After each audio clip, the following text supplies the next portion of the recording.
తాకట్లో ఉన్న మీ బంగారాన్ని విడిపించి ఆ రోజు ఆన్లైన్ రేటుకి కొంటాం. Sharma gold company. నమస్కారం, వెల్కమ్ టు సుమన్ టీవీ. నేను గీతాంజలి. ప్రస్తుతం మనతో పాటు ప్రముఖ వాస్తు జ్యోతిష్య పండితులు చేబియ్యం కిరణ్ శర్మ గురువు గారు ఉన్నారు. వారితో మాట్లాడదాం. గురుగారు నమస్కారం అండి. సమస్త సన్మంగళాని భవంతు, అష్టైశ్వర్యవతి భవ.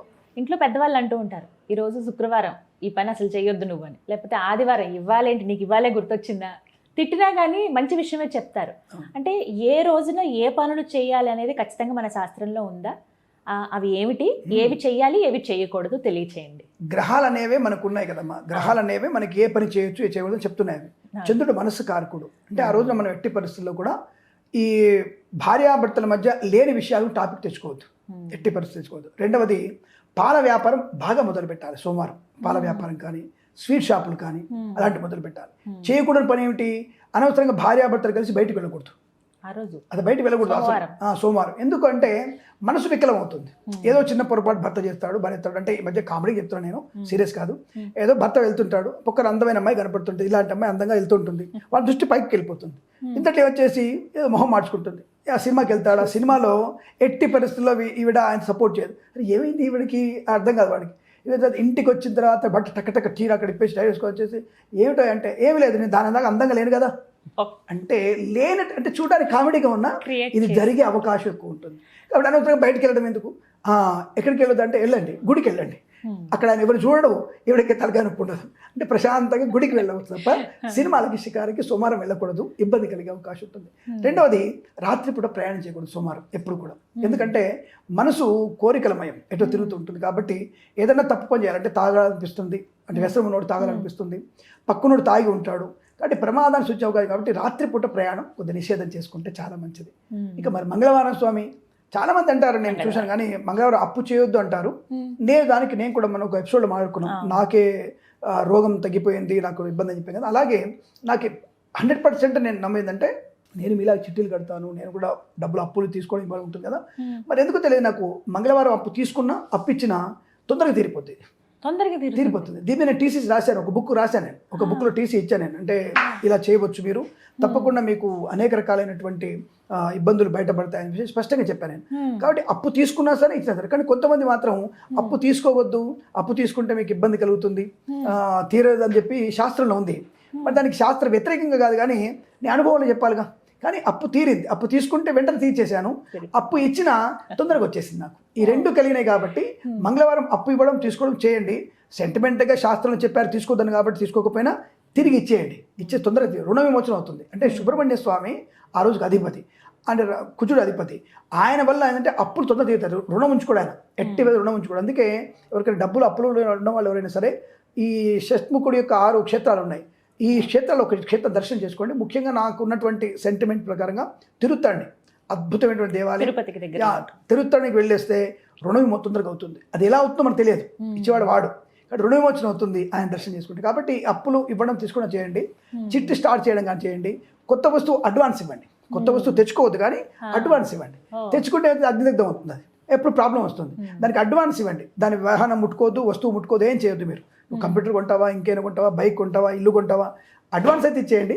బట్ తెచ్చుకోకండి, దాన్ని ముట్టుకోకండి, చూడకండి దాన్ని ఆ రోజు. అలా మంగళవారం. బుధవారం రోజున మీకు తెలుసో తెలీదో, ఒకప్పుడు మనకి ఈ వైశ్య బ్యాంక్ ఉండేది, వాసవి బ్యాంకు, వైశ్య బ్యాంకు. ఇప్పుడు కూడా వైశ్య బ్యాంక్ ఉంది, ఏదో క్లబ్ అయినట్టుంది. ఈ బ్యాంకులో మీకు ఒక 2 years బ్యాంక్ మీరు నెట్ కూడా తెలుస్తుంది, బుధవారం సెలవు ఉంటుంది వాటికి. వాసవి బ్యాంకు బుధవారం సెలవు. బుధవారం అప్పులు ఇవ్వరు, తీసుకోరు వాళ్ళు. బుధవారం అప్పు ఇవ్వకూడదు, తెచ్చుకోకూడదు. 2 గుర్తుపెట్టుకోవాలి మీరు. అలాగే బుధవారం రోజున శుభకార్యం ఏదైనా సరే చిన్న వస్తువు కొనుక్కునే ప్రయత్నం చేయాలి. ఏదైనా బంగారం కానీ, వస్తువు కానీ, షర్ట్ కానీ అలాంటి కొనుక్కోవాలి. బుధవారం రోజున కొత్త షర్టు వేసుకోవాలి, కొత్త చీర కట్టుకోవాలి. పదే కొత్త చీరలు వస్తాయి మనకి. ఇది గురువారం ఉతకాలి, గురువారం ఆదివారం కొత్త వస్త్రాలు ఉతకాలి. మీద ఉతుకకూడదు, దరిద్రం పెడుతుంది. ఇవన్నీ పెద్దవాళ్ళు అనుభవంతో చెప్పినవి. ఇవన్నీ కూడా ఏంటంటే శాస్త్రంలో ఉన్నాయి. అడిగారు మీరు, శాస్త్రంలో కాకుండా అనుభవంలో ఉన్నాయి. కాబట్టి ఇది ఫాలో అవ్వక తప్పదని విషయం గుర్తుపెట్టుకోండి. అలాగే గురువారం రోజున మరి తప్పకుండా మీరు ఈ గృహ సంబంధమైన వస్తువులు కొనుగోలు చేయాలి. గృహానికి ఉన్నటువంటి వస్తువులు, ఆడపిల్లకి గజ్జెలు, కడియాలు, తర్వాత మనకి పిల్లలకు కావాల్సినటువంటి వస్తువులు, డ్రెస్సులు కానివ్వండి, వాహనం కానివ్వండి, పొలము కానివ్వండి, గురువారం రోజు కొనే ప్రయత్నం చేయాలి. గురువారం నాడు ఇవ్వకూడనివి నూనె, శనగలు, పసుపు వస్త్రాలు ఎవరికి ఇవ్వకూడదు. ఇస్తే దానంగా ఇవ్వండి, కానీ కానుకగా ఇవ్వకూడదు, ఇచ్చి అవి తీసుకోకూడదు గురువారం రోజున. ఇక శుక్రవారం రోజున చాలా మంది సెంటిమెంట్, డబ్బులు ఇవ్వద్దు తీసుకోవద్దని, అది ఎక్కడ చెప్పలేదు. నేను శుక్రవారం డబ్బులు ఇస్తాను అంటే నీ అనుభవం నీ బాగుంది, సెంటిమెంట్ అయిపోయింది, అందరు ఇస్తారంటే ఇప్పుడు కాదంటే అందరు తిట్టేటం. కాబట్టి శుక్రవారం డబ్బు విషయంలో జాగ్రత్తగా ఉండండి. నేను చిట్టికి డబ్బులు కానీ అప్పు ఇచ్చినా తీసుకున్నా నాకు అది శుభమే కలిగింది, నాకు లాభమే వచ్చింది, దాని అనుకూలంగానే ఉంటుంది. లక్ష్మి ఇచ్చి మళ్ళీ ఇంకో వస్తువు తీసుకుంటున్నాగా, ఇప్పుడు డబ్బులు పెట్టి బంగారం కొనుక్కుంటావు, నువ్వు చిట్టి కడుతున్నావు అంటే అర్థం ఏంటి, తప్పకుండా నీకు లంసమ్ అమౌంట్ వస్తానే కదా, ఆ డబ్బు నువ్వు ఇల్లు కొనుక్కుంటావు కదా. కాబట్టి నీ డబ్బు నీదే కాబట్టి అలా చిట్టి కట్టడానికి కూడా మనం డబ్బు ఇచ్చి పుచ్చుకోవచ్చు, దానికి ఎటువంటి సెంటిమెంట్ అయితే లేదు. కానీ కొంతమంది లక్ష్మీ వారం కాబట్టి చేయడం, అందరూ గురువారం అనుకో లక్ష్మీవారం గురువారం ఇక్కడ శాస్త్రం చెప్పలేదు, లక్ష్మీవారం అంటే శుక్రవారమే. మరి ఎందుకు అది గురువారంగా మారిపోయిందని తెలియదు, కానీ అది లక్ష్మీవారం, శుక్రవారమే లక్ష్మీవారం. కాబట్టి ఆ వారం రోజున మీరు డబ్బు విషయంలో జాగ్రత్తగా ఉండవచ్చు. అయితే కొంత మీరు పొదుపు చేసుకుని శుక్రవారం నాడు పొదుపు చేసుకునే ప్రయత్నం చేయాలి. మీకు వీలైనంత వరకు వెండి సామాగ్రి కొనాలి ఆ రోజు. రెండోది ఈ దేవుడి సామాగ్రి కొనుక్కుంటే చాలా మంచిది, అంటే దేవుడి దేని వస్తువు కొనుక్కుంటే అద్భుతంగా ఉంటుంది, చాలా మంచి ప్రయోజనాన్ని పొందుకునే అవకాశం. ఇక మనకి మిగిలింది శనివారం రోజు ఎట్టి పరిస్థితులు నూనె కొనకూడదు అంటారు. నూనె అప్పు చేయకూడదు, నూనె లవణము అంటే ఉప్పు అప్పు చేయకండి, ఇనుప ముగ్గుడు కొనకండి అంటారు. డబ్బులు ఇచ్చి కొనుక్కొని నీది అవుతుంది అది. ఇప్పుడు పైన పాపం రేకులు వేస్తున్నాం, లేదా ఇల్లు కడుతున్నాం, ఐరన్ కావాలి, అది అయిపోయింది. శుక్రవారం రాత్రి చెప్పాడు మేస్త్రి, పొద్దున ఐరన్ కావాలి పంతులు గారు, మనకి రేపు పొద్దున కన్స్ట్రక్షన్ ఉంది, మనం స్లాబ్ వేయాలంటాడు. శనివారం ఇవ్వాలి అంటే ఉన్న 20 మంది వర్కర్లు పోతారు, జంప్, స్లాబ్ పడదు ఇక మనకి. కాబట్టి కొనొద్దని ఇక్కడ చెప్పలేదు, కానీ అరువుగా తీసుకోవద్దు, దానంగా తీసుకోవద్దు. నువ్వులు కానీ, ఉప్పు కానీ, మూకుడు కానీ ఇవన్నీ అప్పుగా తీసుకోవద్దు, దానంగా తీసుకోవద్దు. తప్పకుండా మీరు కొనుక్కోవచ్చు. నూనె కూడా కొనుక్కోవచ్చు. కొంతమంది ఒత్తులు కొనొద్దు, నూనె కొనొద్దు, నూనె ముట్టుకోవద్దు, నెయ్యి కొనొద్దు. ఇప్పుడు చండీ హోమం శనివారం ఉంటుంది, నెయ్యి కావాలి అయిపోయింది, మరి కొనుక్కోవచ్చుకోవా. కాబట్టి ఇవన్నీ కూడా దానంగా తీసుకోకూడదని చెప్పారు. అప్పణంగా తీసుకోకూడదు, దానంగా తీసుకోవద్దు, దొంగిలించకూడదు అన్నటువంటి భావన. కాబట్టి శనివారం నాడు కొనుక్కోవచ్చు. నువ్వులు కానీ, కొబ్బరి నూనె కానీ ఇవన్నీ కొనుక్కోవచ్చు. కొంతమంది మితిమీరినటువంటి ఛాందసాలు మన వాళ్ళే జ్యోతిష్కులు అని చెప్పుకునేటువంటి కొంతమంది, ఇది కొన్నారా మీకు పతనం ఖాయం, నా మాట వినండి, మీరు కొబ్బరి నూనె కొనొద్దు. ఎక్కడుందిరా నాయన, మీరు నాకు చెప్పండి. అప్పుగా తీసుకోకండి, మీరు అడుక్కోకండి, దానంగా తీసుకోకండి అన్న విషయాన్ని గమనించుకుంటే చాలు. నువ్వు డబ్బిచ్చి కొనుక్కుంటావు, నీ వస్తువు అది, హాయి కొనుక్కోవచ్చు, నువ్వు ఉపయోగించుకోవచ్చును, దానికి ఎటువంటి ఇబ్బంది లేదు. ఆదివారం అనేది ముఖ్యంగా మనకి నక్తం వారం. ఆదివారం నాడు మనం అన్నం తినకూడదు, కాయగూరలు తినకూడదు, కేవలం గోధుమ రవ్వ మాత్రమే తినాలి. రెండవది, ఆ రోజు ఎవరికి కూడా మీరు వస్త్రాలు దానం చేయకూడదు ఎట్టి పరిస్థితుల్లో. నీరు దానం చేయాలి, ఆ రోజు గోధుమలు దానం చేయాలి, రవ్వ దానం చేయాలి. గోధుమ పిష్టం మాత్రం, అంటే గోధుమ పుష్టం అది మాత్రం తినాలి. గోధుమ పిష్టం అంటారు దాన్ని, అంటే పిష్టం అంటే పిండి, గోధుమ పిష్టం మాత్రమే తినాలి. అది మాత్రం అన్నం తినకూడదు, అస్సలు తినకూడదు. ఆ రోజు రాత్రి కూడా భోజనం చేయకూడదు. ఆ రోజు ఆవు పాలు తాగాలి, గేదె పాలు తాగకూడదు. సో ఇవన్నీ కూడా ఆ రోజు పాలు అమ్మకూడదు, కొనకూడదు. కానుకగా తీసుకోవాలి, అంటే ఫ్రీగా తీసుకోవాలి, ఫ్రీగా ఇవ్వాలి, వస్తు మార్పిడి చేయాలి.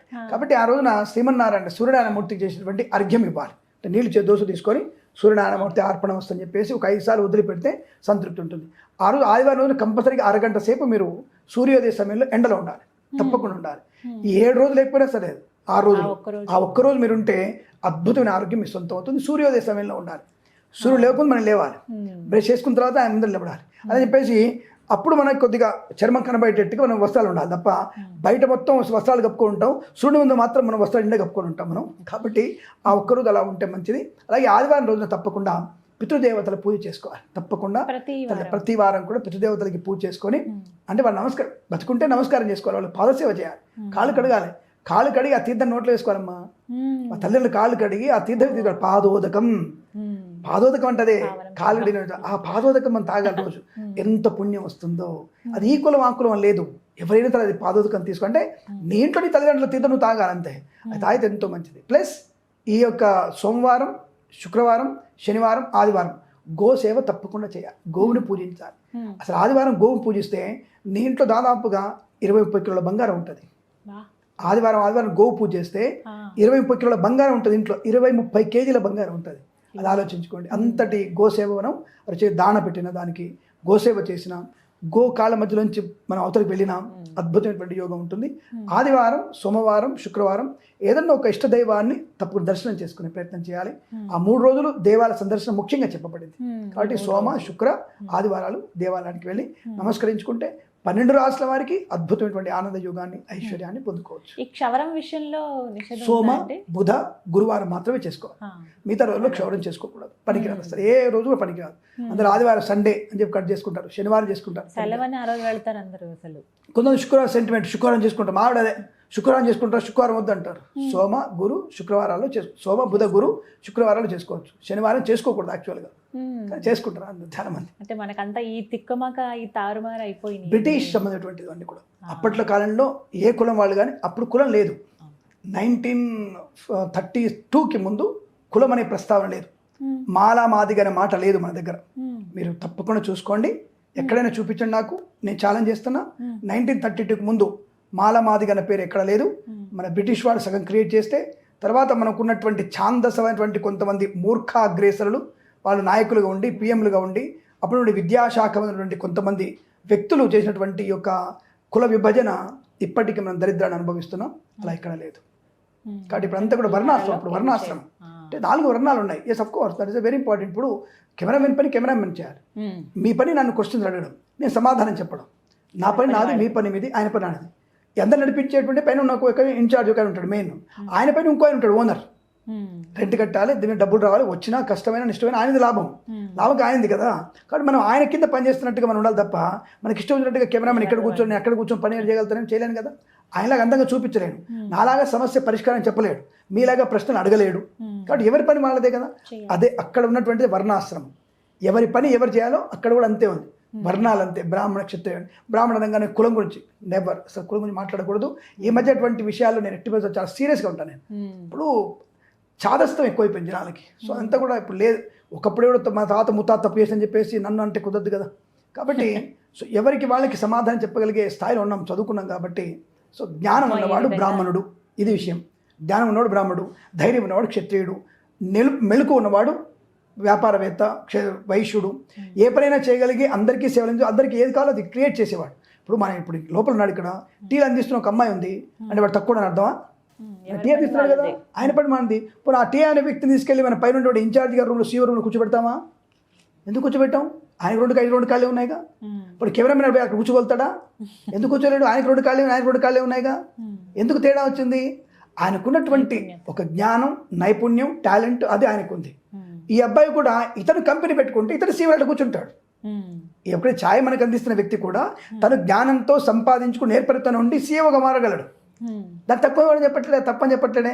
దీని వర్ణ విభజన తప్ప ఈ వర్ణ విభజన అంతా కూడా పోయి కులాల్లో పెట్టుకున్న వాళ్ళు వీళ్ళు. కాబట్టి అంటే మన టాపిక్ 12 రాష్ట్రాల గురించి ఏదో వెళ్ళిపోయి ఎటో వెళ్ళిపోతుంది. కాబట్టి this information to the people. మనకి సోషల్ మీడియా అంటే ఏమిటి? రియల్ ఇన్ఫర్మేషన్ ఉండాలి. ఆ విషయం గమనించుకుపోతాం. Simple logic. సో మెనీ పేరు అంటే మనకి అప్రస్తుతమైన విషయాలు కానీ మనకి పనికి వస్తాయి. But the people who know that information before the partition of Pakistan and India 369 peoples are రాజ్యాంగ నిర్మాణంలో ఉన్నారు. వెన్ ద పార్టిషన్ ఆఫ్ 1947లో పార్టిషన్ తర్వాత మనకి ఇక్కడ వీళ్ళు 299 మన రాజ్యాంగం రాసిన వాళ్ళు 299. రాజ్యాంగ రాసిన వాళ్ళు 299. Then is the real information to you right now. దాంట్లో 79 peoples are Brahmins, more than 25%. మరి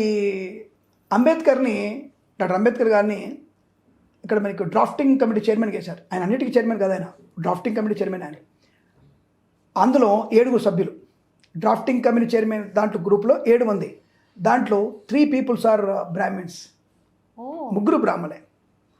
మరి 7 బ్రాహ్మణులు అంటే డామినేషన్ వాళ్ళదే ఉంటుందిగా, టు బి హానెస్ట్. మరి కుల వివక్ష ఉంటే ఈ భీమరావుని చైర్మన్ గట్ట పెట్టారంటారు. లాజిక్ ఎలా మిస్ అయ్యారు? ప్రకాష్ రావు డైలాగ్, లాజిక్ ఎలా మిస్ అయ్యారు మీరు? నాకు అర్థం కాలే విషయం. అంటే కుల వివక్ష ఈ బ్రిటిష్ వాడు పెట్టిన దాన్ని వీళ్ళు తప్పు చేసి ఉంటారు. బ్రాహ్మణుడు తప్పు చేసి ఉంటాడు, ఇంకోటి తప్పు చేసి, అందరు తప్పు చేసి ఉంటారు, కాదని చెప్పట్లా. కానీ ఎవడో తప్పు అని చెప్పేసి నువ్వు రిజర్వేషన్ ఇప్పటికీ అనుభవిస్తున్నావు. వీళ్ళ ఐఏఎస్ ఆఫీసరు, ఆయన కొడుకు ఐపీఎస్, వీళ్ళకి రిజర్వేషన్లు. పోనీ వీళ్ళ అత్తమామలకో చుట్టాలకో పక్కాలకో రిజర్వేషన్ లేవు. ఉన్న రిజర్వేషన్ అయిపోయింది కదా, 50%. వీళ్ళకే వీళ్ళు అనుభవిస్తారు అంతే. ఇంకోళ్ళకి ఇవ్వరు, వీళ్ళ చుట్టాలకు ఉన్నది రిజర్వేషన్.